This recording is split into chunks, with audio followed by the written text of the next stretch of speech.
Según la más reciente encuesta de Transparencia por Colombia y la Universidad Externado de Colombia, sobre percepción del soborno y la implementación de prácticas para contrarrestarlo a la hora de hacer negocios, las modalidades más usadas son los pagos para acelerar trámites, 65%, y contribuciones políticas, 54%. Hola, la Secretaría de Transparencia de la Presidencia de la República les da la más cordial bienvenida a su programa Misión Transparencia. Estos son los temas que hemos preparado para hoy. En la lupa de la Secretaría de Transparencia, las sanciones impuestas hasta ahora a las elecciones de 2010 y 2011. En blanco y negro, los mecanismos y controles para evitar la violación a los topes de financiación de las campañas electorales de 2014. Aunque la nueva sede de la licorera de Cundinamarca ha costado 65.000 millones, hoy no se puede utilizar. Elefantes blancos. Con urna de cristal, la alcaldía de Manizales busca blindar su contratación pública. Así sí. Conozca cómo la Secretaría de Transparencia promueve la cultura de control en las entidades públicas. A la fecha solo se ha producido una sanción por violación de los topes de financiación de las campañas electorales que se desarrollaron en 2010 y 2011. Por eso la Secretaría de Transparencia de la Presidencia de la República prendió las alarmas sobre la necesidad de fortalecer los mecanismos de control al respecto, máxime cuando el próximo año tendremos nueva jornada electoral.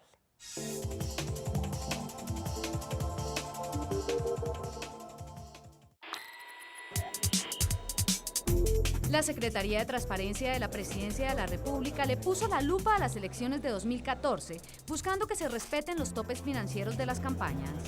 Estamos a menos de 5 meses del proceso. Ya es hora de que la ciudadanía pues empiece a interactuar con los organismos electorales, poder advertirle a los diferentes actores políticos que existen unas reglas de juego que deben cumplirse, que se deben respetar. Así lo establece el Estatuto Anticorrupción, en el artículo 2, donde se evidencia que cualquier ciudadano que financie una campaña no puede ser contratista del Estado colombiano. Para las pasadas elecciones de 2010 y 2011 de gobernaciones, alcaldías y demás corporaciones, a 22 de abril de 2013 el Consejo Nacional Electoral sancionó a un candidato por violación de topes. Cifra que para la Secretaría de Transparencia es preocupante, porque según lo expuesto en los medios de comunicación, es evidente que las campañas electorales cuestan más de lo que los candidatos reportan. Por eso, la Secretaría de Transparencia de la Presidencia de la República prendió las alarmas sobre la necesidad de generar metodologías y mecanismos que permitan controlar y sancionar la violación de los topes. Esto se extiende desde la multa hasta perder la capacidad de postulación. Depende de la situación y depende de la conducta, pero recorre todo ese camino, desde una simple multa, que puede ser inclusive muy cuantiosa, dependiendo de la gravedad de la falta, y hasta perder la posibilidad de pronto participar en un proceso electoral. La Secretaría también recomienda para futuras elecciones poner en funcionamiento la Unidad Nacional de Delitos contra los Mecanismos de Participación Democrática en la Fiscalía General de la Nación para hacer seguimiento en tiempo real a la financiación de campañas políticas. Definir claramente qué se debe incluir en los reportes como gastos de campaña. Buscar herramientas que faciliten el cruce de información entre los reportes de financiación de campañas y las bases de datos de contratistas o proponentes participantes de la contratación estatal.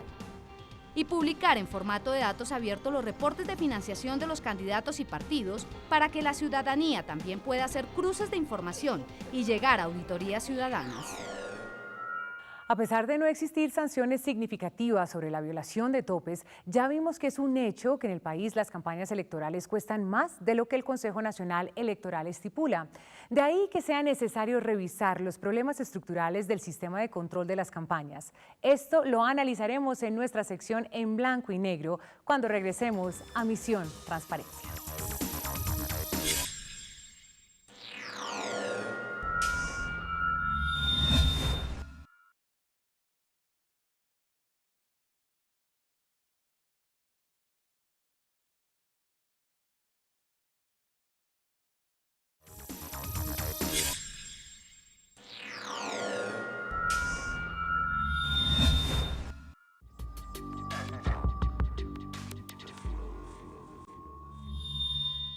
Gracias por continuar con nosotros en Misión Transparencia, el programa institucional de la Secretaría de Transparencia de la Presidencia de la República. Hacer seguimiento en tiempo real a la financiación de campañas políticas es apenas uno de los mecanismos que se podrían poner en práctica para mitigar riesgos de corrupción y generar transparencia en el país, en las elecciones. Pero, ¿qué otras medidas se pueden tomar? De esto hablaremos con la doctora Alejandra Barrios, directora del Movimiento de Observación Electoral MOE, y la doctora María Alejandra Vaquero, asesora de la Secretaría de Transparencia de la Presidencia de la República. Un cordial saludo, bienvenidas. Muchas gracias por la invitación. Para comenzar, es necesario hablar de cuáles son los problemas estructurales del sistema de control de las campañas, pues parecería que no es un problema de falta de legislación, sino de falta de efectividad. Doctora María Alejandra. Evidentemente, en los últimos años este tema ha estado en la agenda política del país y se han hecho grandes esfuerzos. Uno de ellos es el aplicativo Cuentas Claras, con el que hoy cuenta el Consejo Nacional Electoral. Sin embargo, lo que nos hemos dado cuenta es que todavía faltan muchos aspectos por resolver, y uno de ellos es la sanción efectiva a los topes de las campañas. Que nos dimos cuenta con la investigación que hicimos en la Secretaría, con base en la información que nos transmite el Consejo Nacional Electoral, y es que se han dado un número importante de sanciones para los candidatos, pero la inmensa mayoría son para no presentación o presentación extemporánea de los informes de cuentas. Pero hoy en día solo contamos con una sanción para la violación a topes de campaña, y ni siquiera es de un candidato, es de un precandidato a una alcaldía en el Huila. Entonces, lo que nos estamos dando cuenta es que, a pesar que existen denuncias, porque por ejemplo en Lauriel, en las últimas elecciones, existieron más de 30 denuncias sobre el tema de topes electorales, sobre la violación de topes electorales, hoy en día no hay sanciones y ya estamos a puertas de unas nuevas elecciones y no tenemos las capacidades, o tal vez los mecanismos no hemos encontrado cuáles son para que estas sanciones sean efectivas. Doctora Alejandra. Pues mira, el tema de la financiación de la política en Colombia definitivamente es uno de los temas más problemáticos que tenemos. Lamentablemente los procesos electorales en Colombia se han convertido en los más grandes lavadores de dinero que tenemos en el país. Hacer seguimiento al movimiento de la financiación en efectivo es absolutamente complicado, no solamente para las autoridades, quienes necesitan un especial apoyo y un especial, además, acompañamiento por otras entidades del Estado como la UIAF, como la Superintendencia Bancaria, sino también por la ciudadanía, que empieza a ver en los procesos electorales cómo se mueven una cantidad de recursos en efectivos, pero lamentablemente no informa de manera oportuna a las autoridades.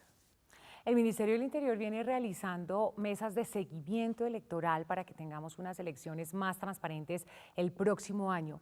¿Qué resultados se tienen hasta el momento? Hoy en día llevamos hasta ahora 2 reuniones de estas mesas.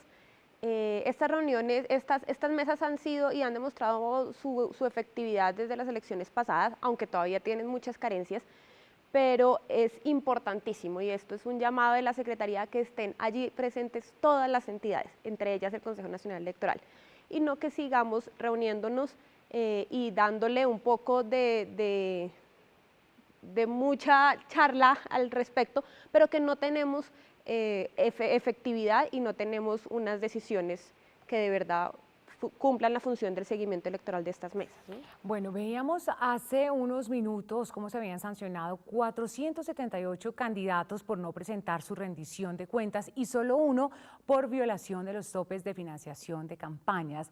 Parecería entonces que solo se sanciona a aquellos candidatos que no presentaron informes de cuentas, y a esto se suma que la mayoría de ellos no obtuvieron curul y sus partidos ni siquiera lograron la personería jurídica. Esto podría indicar que no se ve afectada sustancialmente la transparencia en las elecciones. Así es, efectivamente estas sanciones que se dan a unos candidatos que podríamos llamar pequeños candidatos, o candidatos que en realidad no afectan la igualdad y la transparencia de las elecciones. ¿Qué pasa? Que la mayoría de estos candidatos no presentan tarde sus informes porque es más económico para ellos no presentarlo y pagar la multa que contratar a una persona que vaya y haga su informe. Los grandes candidatos o candidatos con caudales electorales muy grandes, con poderes económicos muy grandes, presentan a tiempo sus informes y hacen todo el tema de ley a tiempo, empezando porque es el principal requisito para que tengan la reposición de votos, pero son los que en realidad afectan la transparencia y afectan la igualdad en las elecciones, son los que están violando en muchas ocasiones los topes electorales y a estos no los estamos ni sancionando y no va a pasar nada al respecto, haciendo que las elecciones cada vez sean con más riesgos de corrupción. Controlar todas las campañas del país pues no es tarea fácil. Aquí las denuncias de los ciudadanos son fundamentales. ¿Qué decirles cuando denuncian y resulta que, como el caso del alcalde de Cota en Cundinamarca, se abren investigaciones, pero no se llega a ninguna sanción ejemplarizante y efectiva, doctora? Pues mire, el tema de la impunidad en materia electoral es un tema muy grave. Los delitos electorales son delitos de ejecución inmediata y son delitos además que necesitan un seguimiento no solamente por parte de la Fiscalía, sino involucra a muchísimos actores. Cuando nosotros vemos cuál es la eficacia de la Fiscalía en el tema de delitos electorales es absolutamente lamentable.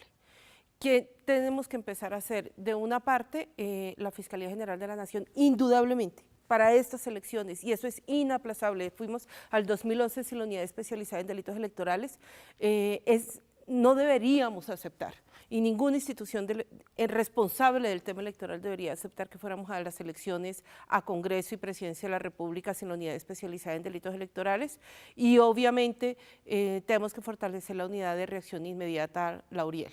Sin estas dos herramientas, sin un CTI que conozca además la legislación electoral, vamos a seguir caminando como a ciegas en un escenario que además es de gente que conoce muy bien cómo se mueve la política del país, que tiene unos intereses absolutamente claros en los resultados electorales y que obviamente lleva una ventaja sobre la ciudadanía y sobre los mecanismos de control. Una de las propuestas es activar precisamente la Unidad Nacional de Delitos contra los mecanismos de participación democrática en la Fiscalía General de la Nación para investigar los delitos contra estos y hacer seguimiento en tiempo real a la financiación de las campañas políticas.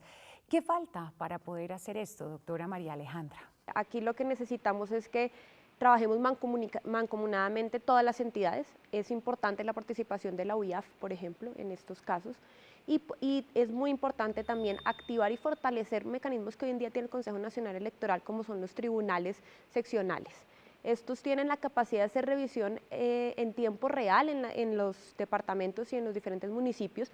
En algunos casos se activan, pero la mayoría de las veces muy cercanos a las elecciones, a los días de las elecciones, lo cual hace que su efectividad sea cada vez más baja, con pocos recursos, con pocas capacidades y hace que la revisión en tiempo real sea casi nula. Doctora Alejandra. Sí, María Alejandra tiene toda la razón. Nosotros estamos viendo la unidad especializada en delitos electorales o unidad especializada en delitos contra los mecanismos de participación democrática desde el 2009. Fue reglamentado en el 2011, hubiéramos esperado que estuviera vigente y confiamos en que la Fiscalía entienda para las próximas elecciones, además con un nuevo impulso también desde el Ministerio del Interior, que es necesario poner en marcha esta Fiscalía y que esta Fiscalía necesita gente especializada en materia electoral. Bueno, muchísimas gracias por acompañarnos en el día de hoy.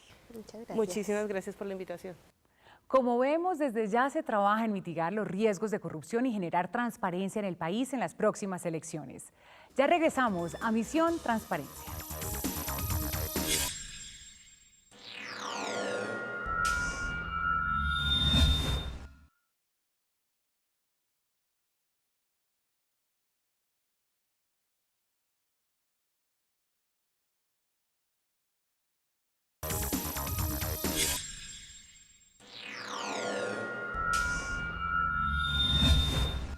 Seguimos en Misión Transparencia, el programa institucional de la Secretaría de Transparencia de la Presidencia de la República.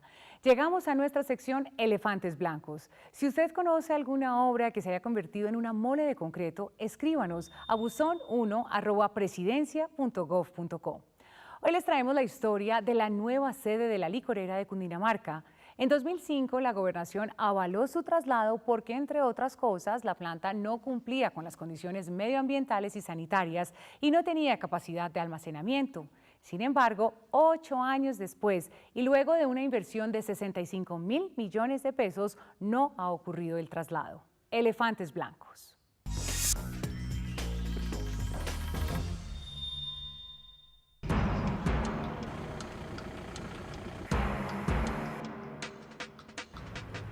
En 2005, durante la administración de Pablo Ardila, se tomó la decisión de trasladar la empresa licorera de Cundinamarca a Cota, a un predio de 9 hectáreas que valía 9.000 millones de pesos, porque la planta actual no cumplía con las condiciones medioambientales y sanitarias, su capacidad de almacenamiento no era suficiente y su mantenimiento era muy costoso. Luego se hizo una licitación para la construcción de las nuevas instalaciones. El ganador, el consorcio PIP Licorera, conformado por 4 firmas. Las 2 primeras, PIP Construcciones y Olga Pinzón, y las otras 2, COP Municipal y la Fundación Funarco ONG, de la que era socio Julio Gómez, procesado por el escándalo del carrusel de la contratación en Bogotá. Se contrataron los estudios, diseños y construcción de la planta de licores de Cundinamarca en el municipio de Cota por valor inicial de 40.000 millones de pesos y una adición posterior en el año 2007 de 9.000 millones de pesos aproximadamente. El tiempo de ejecución de la obra, que comenzó el 5 de mayo de 2006, era de 14 meses, es decir, se debía entregar el 15 de agosto de 2007. Pero solo 3 meses después comenzaron los problemas. Primero se firmó una adición aclarando que la ejecución era de 12 meses a partir de la entrega de diseños, permisos y licencias. De ahí en adelante llegó una lluvia de prórrogas, adiciones, incumplimientos y sanciones. Para noviembre de 2009 el contratista presentaba un atraso del 53%, cuando debía estar en un 93%. Como solución se le dio el plazo para ponerse al día hasta el 8 de diciembre, pero la firma no cumplió y el 18 de enero de 2010 se le impuso una nueva multa.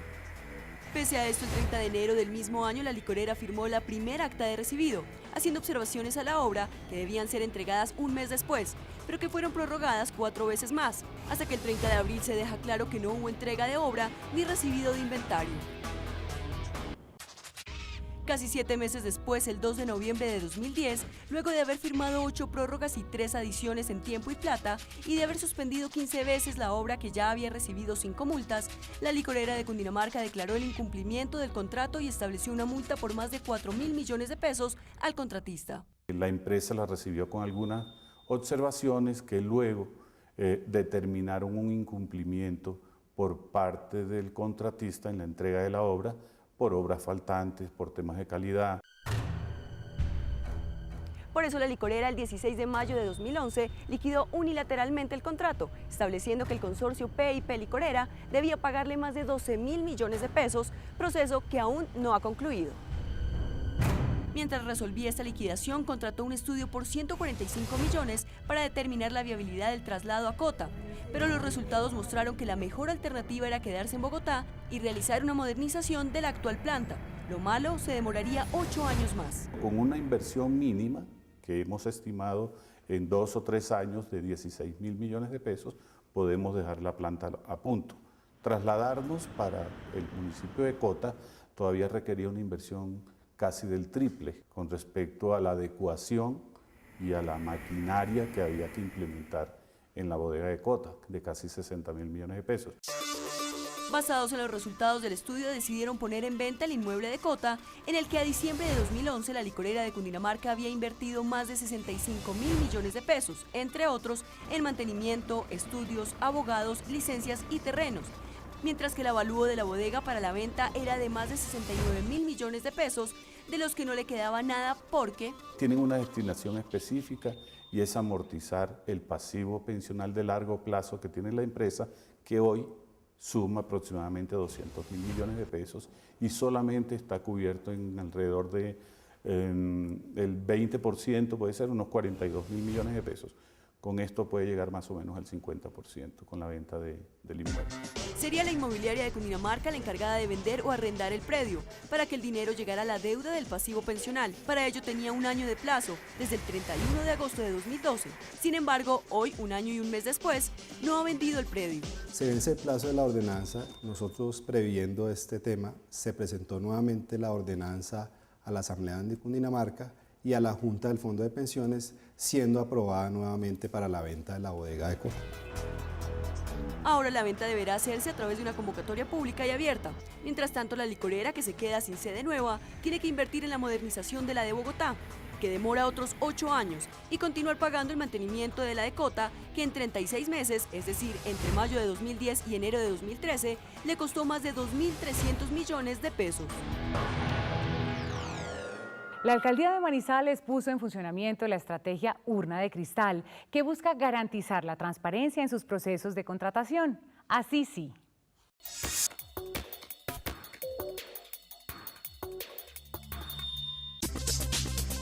Urna de Cristal es un proyecto liderado por la alcaldía de Manizales, que al igual que adelanta el gobierno nacional, busca brindarle credibilidad y confianza al ciudadano sobre los procesos internos de contratación.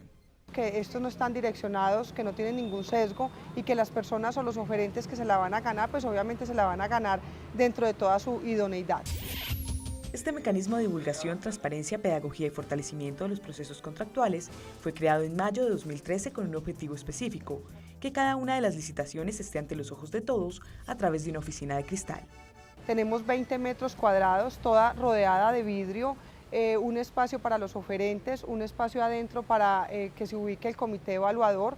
Allí tenemos 6 cámaras, tenemos unos computadores para que todas las personas del comité evaluador pues, puedan acceder a esta tecnología.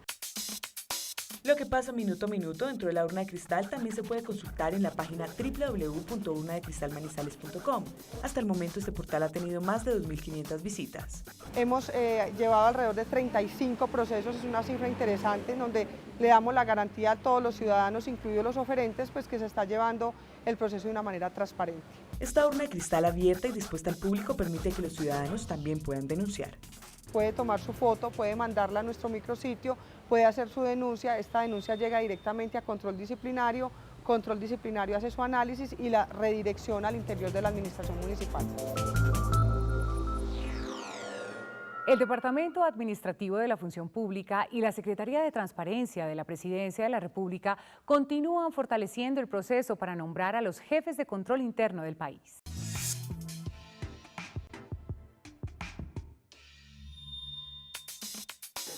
A partir del Estatuto Anticorrupción, la forma de elegir a los jefes de control interno en el país cambió.